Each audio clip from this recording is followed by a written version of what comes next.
পড়ছিলাম দিও তোমার মালাখানি কলমে আফসানা আশা পর্ব সংখ্যা 6। সকালে রুচি বাসা থেকে বের হয়ে গলির মুখ থেকে রিক্সা নিল। রিক্সা চলতে শুরু করেছে কি করেনি, আদনান লাফ দিয়ে রিক্সায় উঠল। রুচি চমকে চিৎকার করতে গেলে আদনান থামালো ওকে। প্লিজ, গণধোলাই খাওয়াবেন না, জাস্ট কিছু কথা বলবো তারপর চলে যাব।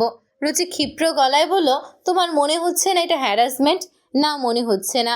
আমি শুধু চাইছি আমার সম্পর্কে আপনাকে জানাতে। আমাকে না জানলে না চিনলে রিজেক্ট কিভাবে করবেন? একটু শোনেন প্লিজ। আমার বলা হয়ে গেলে সাথে সাথে আমি চলে যাব। Just 5 minutes please. রুচি মুখ শক্ত করে বসে থাকলো, চিৎকারও করলো না, সহজও হলো না। আমি আজকে হঠাৎ করে আপনাকে পছন্দ করছি এমন নয়। আমি অনেক দিন থেকে আপনাকে দেখছি। অফিসে যান, আসেন এই পথ দিয়ে, আমি শুধু দেখি। ছাদে যান মাঝে মাঝে, আপনি বিশ্বাস করবেন না, মাঝে মাঝে সন্ধ্যার পরে আপনি ছাদে ওঠেন বলে আমি প্রায় প্রতিদিন আপনার আগে ছাদে উঠে বসে থাকি। কখন আপনি যাবেন সেই প্রতীক্ষা করি। বয়সে আপনি খানিকটা বড়, এটা যেমন একটা সংকট ছিল, আপনি একটা সম্পর্কে ছিলেন, সেই কারণেও আপনার মুখোমুখি হতে চাইনি।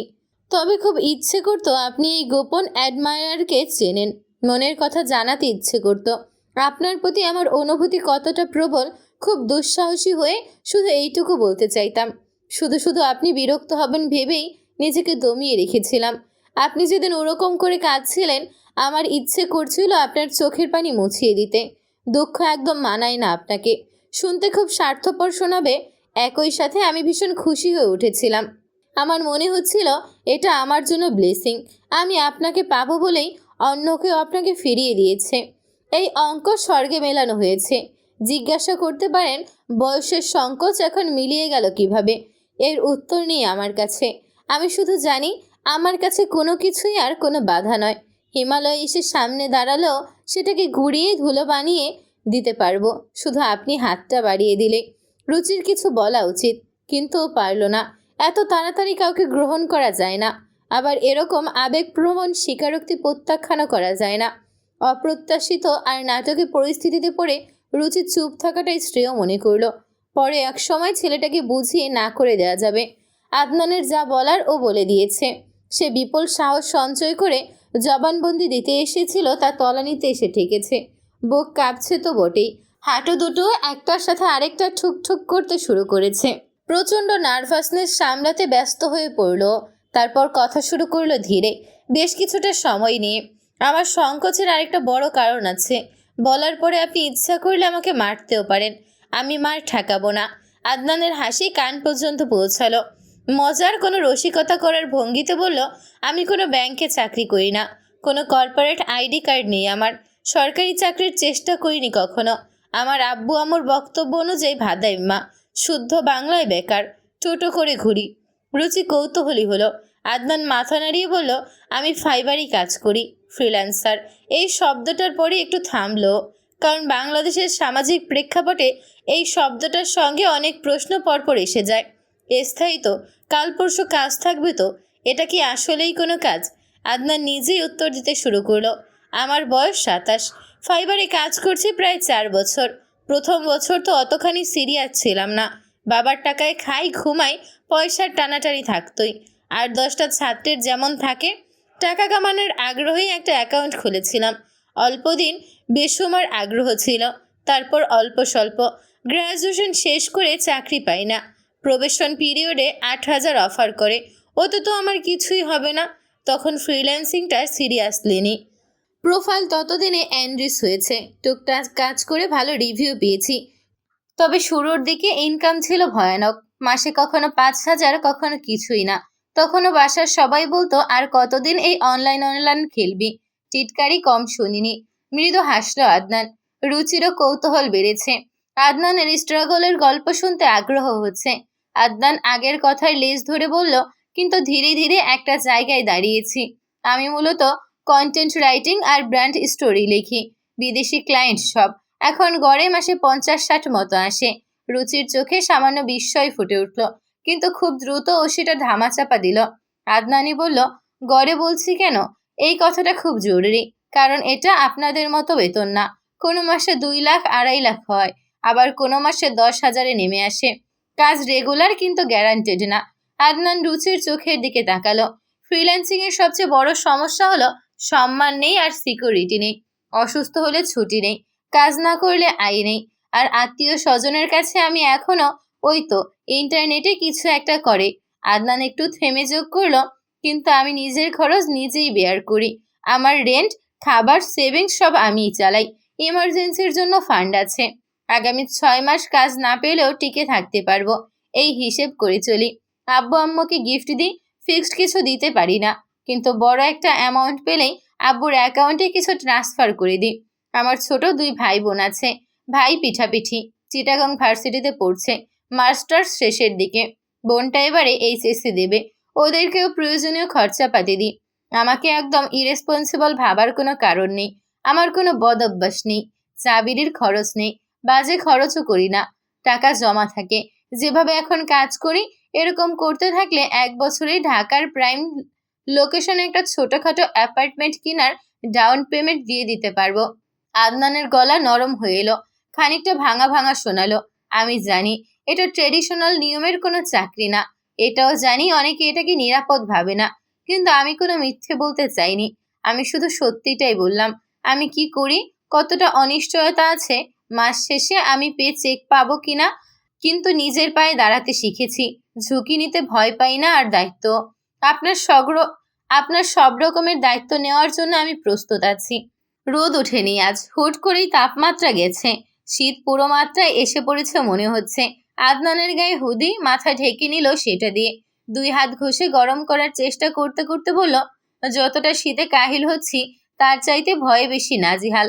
রুচি জানতে চাইল কিসের ভয়। রিজেক্ট হব সেই ভয়। You exist just outside my reach. আমি কাঁদছি রীতিমতো। একটা গান গাই। রুচির অনুমতির অপেক্ষায় থাকলো না ও, দারাজ গলায় গিয়ে উঠল, দিও তোমার মালাখানি বাউলেরও অন্তরে, আমার ভিতর ও বাহিরে অন্তরে অন্তরে আছো তুমি হৃদয় জুড়ে। গান শেষ করে রিক্সাওয়ালাকে থামাতে বলল আদনান, আমি এখানেই নেমে যাচ্ছি। আপনার সামনে আর কিছুক্ষণ থাকলে ফেন্ট হয়ে যেতে পারি, টেনশনে জমে যাচ্ছি। বিদায় দিতে দিতে বলল, যদিও আমি জানি রেসপন্সটা নেগেটিভ হবে, তবুও একবার রেজাল্ট জানবার জন্য কল দেব। আপনার ফোন নাম্বার আছে আমার কাছে, অনেকদিন আগেই কালেক্ট করেছি, কিন্তু সাহস করে কল দেইনি। একবার কল দিতে পারবো? রুচি উত্তর দিল না। আদনান রিক্সা থেকে নেমে আরেকটু অপেক্ষা করল, একটু হেসে দিয়ে বলল, আমি কি এই নীরবতাকে সম্মতি ধরে নেব? রুচির চোখ সরিয়ে নিল। আদনান কাঁধ নাচালো। অবশ্য আপনি না বললেও আমি শুনবো, এমন লক্ষ্মী ছেলে আমি নই।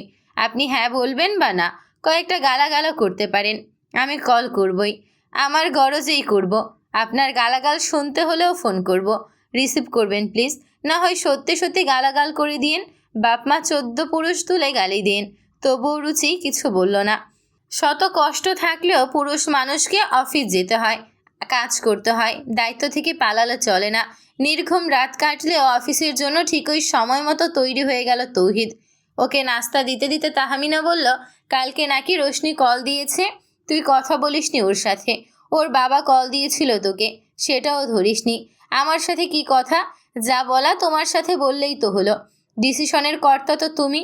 তুমি মায়ের দায়িত্ব পালন করেছো, বাবার দায়িত্বও করেছো, এখন জবাইও দিতে পারো। যা বলবে তুমি তাই হবে, আমাকে কিছু জিজ্ঞাসা করার দরকার নেই। তুমিই বলে দিও যা বলার। তাহমিনার মাথা গরম হয়ে গেল সাথে সাথে। চিৎকার করে বলে উঠলেন, এসব কান পড়া কি ওই বুড়িমাগি দিয়েছে? মায়ের বিরুদ্ধে বিষ ঢালছে ছেলের কানে, এখন ওর আঁচল ধরা হয়ে আছিস। তা যা, তুইও ভাইয়ের পথ ধর, মাকে ত্যাগ কর। আমি মরলে কি আর বাঁচলেই কি? জান কয়লা করে তোদেরকে মানুষ করেছি, এটাই তো আমার প্রাপ্য। ফেলে চলে যেতাম, রাস্তায় পড়ে থাকতি, কলি হতি আর বাইদানি বিয়ে করতি, সেটাই তোদের জন্য ভালো ছিল। তৌহিদ আর উত্তর করল না। এখন মাকে কিছু বলা মানে আরও তেতে উঠবে, আরও খিস্তি করবে রুচির নাম ধরে। হাত জোর করে বলল, রুচির নামে আর কিছু বলো না মা, তোমার পায়ে ধরি।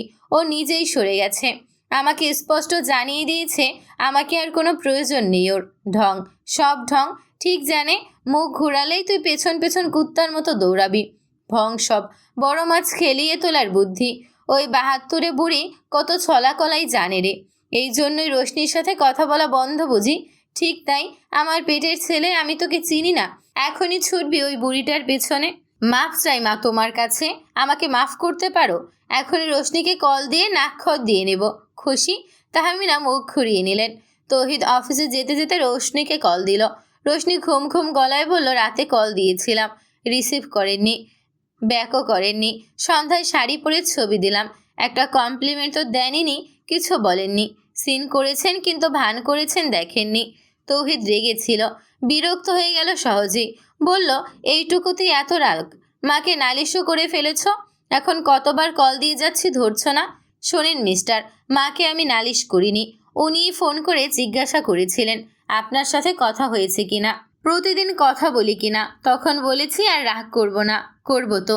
এবার মাফ পেলেন প্রথমবার বলে, কিন্তু জেনে রাখেন আমি আমার বাবার প্রিন্সেস, আমার কথার ওপর কেউ কখনো কথা বলে না।